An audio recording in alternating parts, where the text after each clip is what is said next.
नमस्कार, आप देखते हैं अपना राष्ट्रीय न्यूज। आइए नजर डालते हैं आज की बड़ी खबर पर। बीजेपी को मिल सकती हैं 220 सीटें, नहीं बनेगी सरकार, सीएम केजरीवाल का बड़ा दावा। बीजेपी ने भी दी प्रतिक्रिया।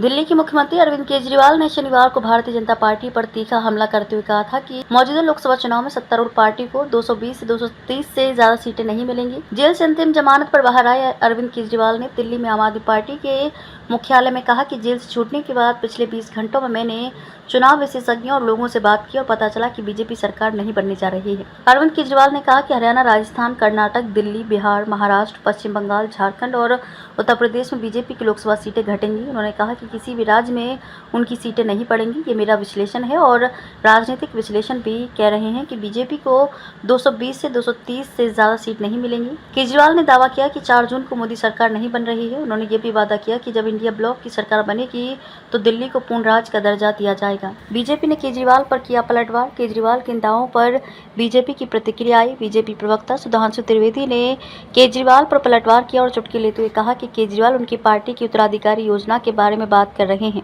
लेकिन धन शोधन के आरोप में जेल में रहने के बावजूद उन्हें आपके किसी भी सहयोगी पर भरोसा नहीं हुआ जो उनका उत्तराधिकारी बन सके।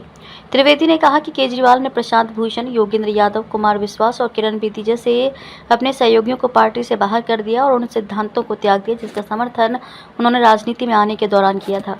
त्रिवेदी ने मक्खन उड़ाते हुए कहा कि जैसे कोई शराबी कभी कभी सच्चाई उजागर कर देता है, वैसे केजरीवाल भी शराब घोटाले में शामिल होने और इसके लिए जेल जाने के बाद सच बोल दिया है।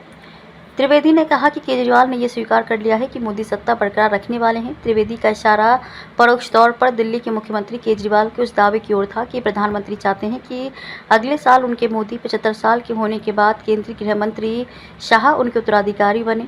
दरअसल केजरीवाल ने 75 वर्ष की आयु के बाद कई नेताओं को सरकारी पदों से हटाए जाने की बीजेपी की प्रथा का हवाला दिया। त्रिवेदी ने कहा कि केजरीवाल ने कहा था कि बीजेपी को मौजूदा लोकसभा चुनाव में 220 से 230 से अधिक सीटें नहीं मिलेंगी। जब आप नेता बीजेपी के प्रति इतनी नफरत होने के बावजूद इतनी सीट दे रहे हैं तो इसका मतलब सत्तारूढ़ गठबंधन उनके द्वारा अनुमानित संख्या से लगभग 2 गुना प्राप्त कर सकता है। अब तक के लिए बस इतना ही। फिर होगी आपसे मुलाकात ऐसी एक और बड़ी खबर के साथ। तब तक के लिए नमस्कार और देखते रहिए राष्ट्रीय न्यूज।